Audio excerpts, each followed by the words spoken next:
তোমরা অন্যের বদনাম করে বেরিও না। হ্যাঁ, লামজ আসছে লুমাজা থেকে, ওয়াইলুল লিকুল্লি হুমাজাতিল লুমাজা, যে প্রকাশ্যে অন্যের বদনাম করে বেড়ায়, অন্যের দোষ খোঁজে বেড়ায়। একদল লোক আছে দেখবেন শুধু অন্যের দোষ খোঁজে, নিজের দিকে আঙ্গুল যায় না। কিন্তু এইভাবে আরেকজনের দিকে আঙ্গুল দিলে যে 3টা আঙ্গুল নিজের দিকে যায়, এটা আবার ভুলে যায়। কাউকে যদি আমি এরকম করি, আমার দিকে কয় আঙ্গুল বলেন? এই 3টা কার দিকে? আর আরেকজনের দিকে 1 আঙ্গুল। তো কাউকে কিছু বলার আগে 3বার নিজেরটা ভাববেন যে নিজে কি করেন। হ্যাঁ, ওলা তাল মিজাং, অন্যের বদনাম করো না, প্রকাশ্যে অন্যের দোষ খোঁজো না।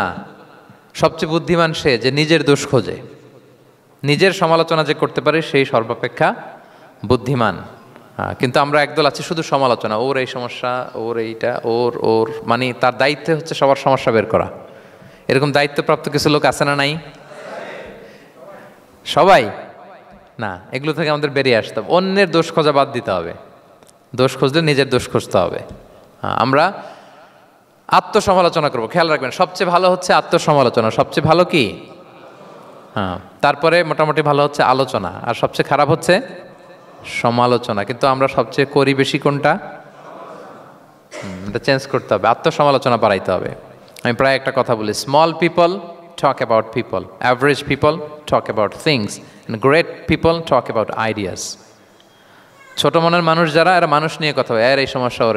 মাঝারি ধরনের যারা, এরা বিভিন্ন বিষয় নিয়ে, ঘটনা নিয়ে কথা বলে। গ্রেট মাইন্ড যারা, এরা আইডিয়া নিয়ে কথা বলে, যে এই আইডিয়া ইমপ্লিমেন্ট করলে সমাজের এটা সমাধান হবে, এই আইডিয়া জেনারেট করতে পারলে এইটা কাজ হবে। তো এখন বলেন, আপনি কি ছোট মনের মানুষ হবেন না বড় মনের? অন্যের দোষ খুঁজবো আর তাহলে কারটা খুঁজবো? ইনশাল্লাহ বলেন সবাই। কটা গেল? 7 নাম্বার, ওয়ালা তানাবাযু বিল আলকাব, কাউকে মন্দ উপনামে ডেকো না।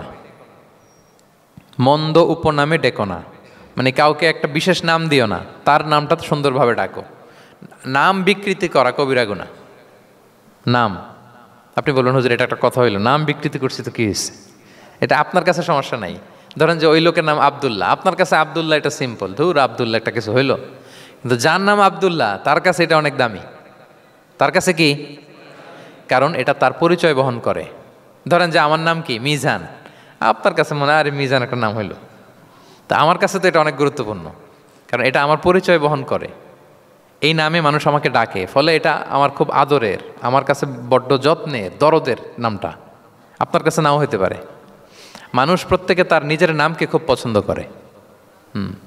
দেখবেন যে মানুষ কাগজ পেলে নিজের নামটা লেখে, সিগনেচার দেয় একটা, দেখবেন দেয়।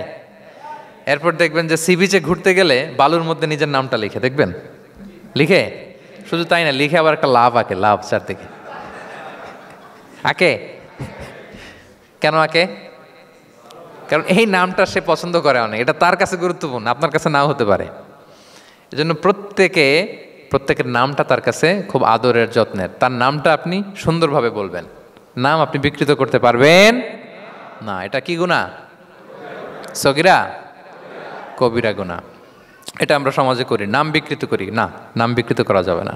ওয়ালা তানাবাযু বিল আলক, মন্দ নামে ডেকো না। আমাদের সমাজে এটা আছে, দেখবেন যে বাবা মা সুন্দর নাম রেখেছে আবু বকর, ওকে ডাকে বকইরা, আছে না এরকম? তারপর নাম রেখেছে ধরেন আব্দুল কুদ্দুস, ওকে ডাকে। নাম রেখেছে আব্দুল ওয়াক্কাস, ওকে ডাকে। এই বিকৃতি আপনি করতে পারবেন? কারণ কিয়ামতের দিন আপনার নাম ধরে, আপনার বাবার নাম ধরে ডাকা হবে। তুদআউনা ইয়াউমাল কিয়ামাতি বিআসমাইকুম ওয়া আসমাই আবাইকুম। কিয়ামতের দিন তোমার নাম, তোমার বাবার নাম, যখন আপনাকে ডাকবে ফেরেশতারা, আপনার নাম এবং আপনার বাবার নাম ধরে ডাকা হবে।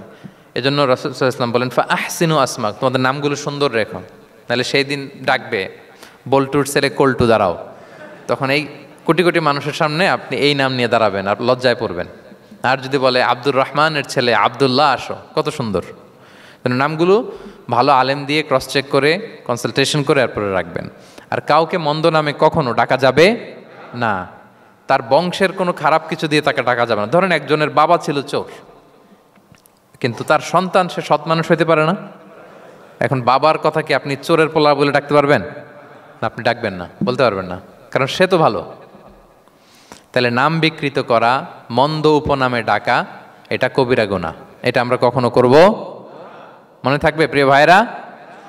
আচ্ছা, 8 নম্বরে আল্লাহ তাআলা বলছেন, ইয়া আইয়ুহাল্লাযীনা আমানু জিতানিবু কাসীরাম মিনায-যন, ওই বিশ্বাসীরা তোমরা ধারণা থেকে বেঁচে থাকো। ইন্না বা'দা-যন্নি ইসমুন, কিছু কিছু ধারণা আছে এটা পাপ। ধারণা, অ্যাজাম্পশন করে কথা বলা নিষেধ। ধারণার উপর বেস করে কথা বলা যাবে। অনেকে ধারণার উপর কথা বলে। বেশিরভাগ ধারণাই মিথ্যা হয়। ধারণার বেশিরভাগ কি হয়? সো আপনি ধারণা, বেসড অন ধারণা আপনি কোনো কথা বলতে পারবেন? মানে যেটাকে আমরা বাংলায় বলি আন্দাজে কথা বলা। বাংলা আমরা কি বলি? আন্দাজে আপনি কিছু বলতে পারবেন না, আপনাকে নিশ্চিত হইতে হবে। আমরা খালি চোখে যা দেখি বাস্তবে ওই ঘটনা নাও হতে পারে এরকম। হোয়াট এভার উই সি, এটা রিয়েল সিনারি নাও হতে পারে, কিন্তু ভেতরে হয়তো এমন কিছু একটা আছে যেটা আমরা জানি না। এজন্য ধারণা করে কথা বলা নিষেধ ইসলামে। ওয়া ইন্না যান্না লা ইউগনি মিনাল হাক্কি শাইআ, আল্লাহ বলেন ধারণা কখনো সত্যের বিকল্প হতে পারে না। আপনাকে সত্যটা জেনে বলতে হবে, আপনি ধারণার উপর কিছু বলতে। আমরা এরকম সমাজে অনেক করি, অনেক। আপনি পাবেন, দেখবেন যে ধরেন যে আপনাকে আপনার এক বন্ধু দেখলো, রিক্সা দিয়ে যাচ্ছেন, আপনার পাশে এক নারী বসা, তো সে অনেক কিছু খারাপ ধারণা করতে পারে। এরকম হয় না সমাজে? তো এমন হতে পারে যে আপনি আপনার ছোট বোনকে নিয়ে বেরিয়েছেন, হতে পারে না? কিন্তু আপনি তো একটা ধারণা করে ফেললেন অন্য কিছু। বা আপনার ভাগ্নিকে নিয়ে বের হয়েছেন, আপনার খালাকে, আপন খালাকে নিয়ে বেরিয়েছেন কোনো কাজে, ডাক্তারের কাছে বা কিছু একটা হতে পারে। কিন্তু তাকে দেখেই আমি এদিক সেদিক বলতে আরম্ভ করলাম যে ওকে তো দেখছি এরকম এরকম এরকম। আছে না নাই? আমাদের সমাজে আমি দেখেছি যে কারো যদি ঠোঁট কালো হয় তো মানুষ ধারণা করে নেই লোকটা মনে হয় সিগারেট খায়। কিন্তু সিগারেট সেবন করা ছাড়াও কারো ঠোঁট কালো হতে পারে কি পারে না বলেন? এই যে এগুলো সমাজে প্রচলিত। বিয়ে করার পর পর ইমিডিয়েট যদি কেউ একটা গাড়ি কিনে বা হুন্ডা কিনে, এটা কি বলে বলেন তো? এই বোধহয় শ্বশুর বাড়ি থেকে যৌতুক নিয়ে আসছে। দেখছেন, এরকম ভুরি ভুরি আপনি সমাজে পাবেন যে আন্দাজে ধারণার উপরে আমরা অনেক কথা বলে ফেলি, কিন্তু নিশ্চিত না হয়ে আপনি কোনো কমেন্টসে যেতে পারবেন না, এটা একেবারে নিষেধ। 9 নম্বরে আল্লাহ বললেন ওয়ালা তাজাসসু, গোয়েন্দাগিরি করো না।